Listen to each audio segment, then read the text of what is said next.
Hey guys, this is Resty Sipat. I did my cross-gendered leisure project on high tea. So here we go. The English tradition of high tea dates back to the days of the Industrial Revolution. Working families would return home exhausted and lay a quick meal of cold meat, bread, potatoes, cheese, and of course tea. The meal was called high tea because it was served on the dinner table, which is also a high table, as opposed to the tea table, which is a low table. And this information was from Tea Genius. What some Americans think of as high tea is called afternoon tea or low tea in England. Afternoon tea is an elegant affair that originated in 1840. The Duchess of Bedford began taking a light meal at around 4 p.m. to tide her over during the long hours between the noonday meal and supper. The idea was a popular one with society ladies and continues up to present day. This was also from Genius. So I said high tea was for the working class because it's a substantial meal. It's for both men and women, while low tea slash afternoon tea was predominantly a leisure activity for women. In recent years, changes in labor laws, such as the requirement of a meal break, have decreased the need for large meals at the end of the workday, and the ritual and meal known as high tea was waned. High tea is being reduced to a snack or replaced by a larger dinner slash supper through most of the UK. However, some regions still refer to their main evening meal as tea anyway. Depending on where you are in England, high tea may be served from 5 to 6 p.m. or as late as 7:30 p.m. It tends to be informal and relatively simple. This was from BT. Since the 1950s, high tea has often been mistaken for afternoon slash low tea in America. This is because Americans often use the word high tea to mean formal at the time and assumed the same was true of British tea drinkers. Sadly, many American hotels and restaurants still offer elegant high tea today. This was also from BT. So pretty much, low tea is confused for high tea in American society.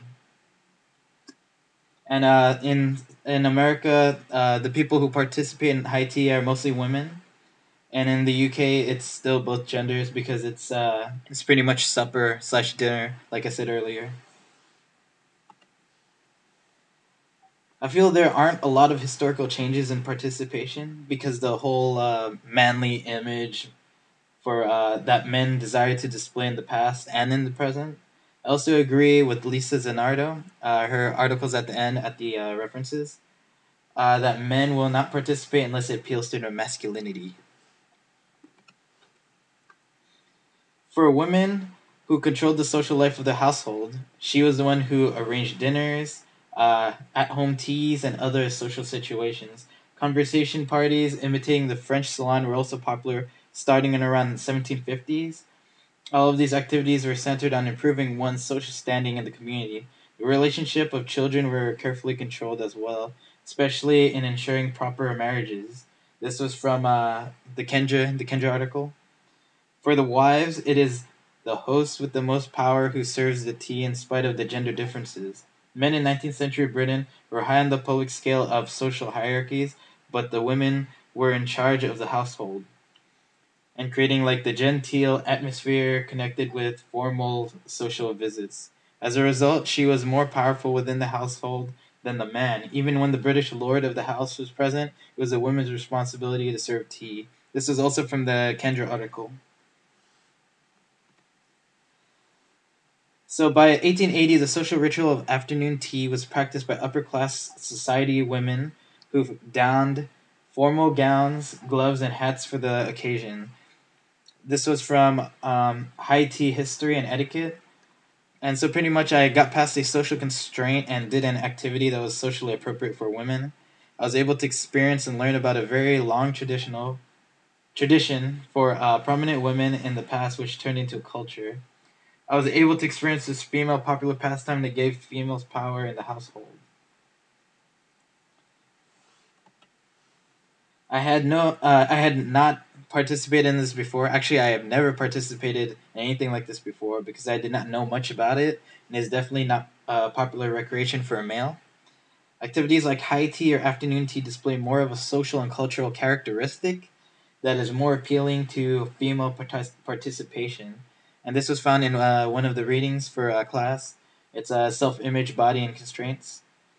And this part is from me. Both the survey and time budget research have shown that women participate less than men in sports and physical activities, and that these gender differences are evident from a young age. So this is also from the reading, but from what I got from this, this suggests that that women favor activities that are different from men. So I was challenged by the fact that this was something new and was not socially popular for men. I felt out of place and singled out since my friend and I were the only males in attendance. I was confused by the etiquette and norms that are involved in being social. I pretty much came in pretty bewildered. I did not know what to do in there. Um, I was confused with the purpose of high tea, other than girls hanging out and being with their girlfriends and having a light snack. So this is from an article. Tea on the face of it, it's an innocuous drink, but for those from north, it's not just a warming brown liquid, it's a meal. I'm not even sure if the serving of a cup of tea with the meal is regarded as mandatory. So pretty much the article states that it's also a full meal. I understood why males don't participate and why females participate in high tea. The way a place that serves high tea is decorated, it's very feminine. The plates, furniture, color choices, etc. It's all pretty feminine. Along with the presentation of the food, which are like the savory scones and sweets, which are on the three tire thingies that they have on the table. Uh, Up until that, it's pretty feminine. High tea in the present day is a pretty popular activity for females because of the social possibilities that they can have. Most men, just like in the past, are still very prideful of their status as being males and will avoid or ignore participating in high tea. Would I do this again? Although I was very confused and oblivious when I participated in high tea, I feel that I would be a lot more relaxed if I went again. I actually enjoyed high tea as I would any other new activity that was interesting and fun. I do plan on going again with my newfound understanding and with more friends and most possibly my girlfriend. It's a pretty place. It's good place to bring your significant other. As opposed to the male favored coffee shop hangouts, high tea is and was a fun and tasty experience. So yes, I would do this again. And here we go. Here are my references, and that's it. I hope you enjoyed it. And this is Resty again, and I'll see you guys. See you guys later. See you guys online.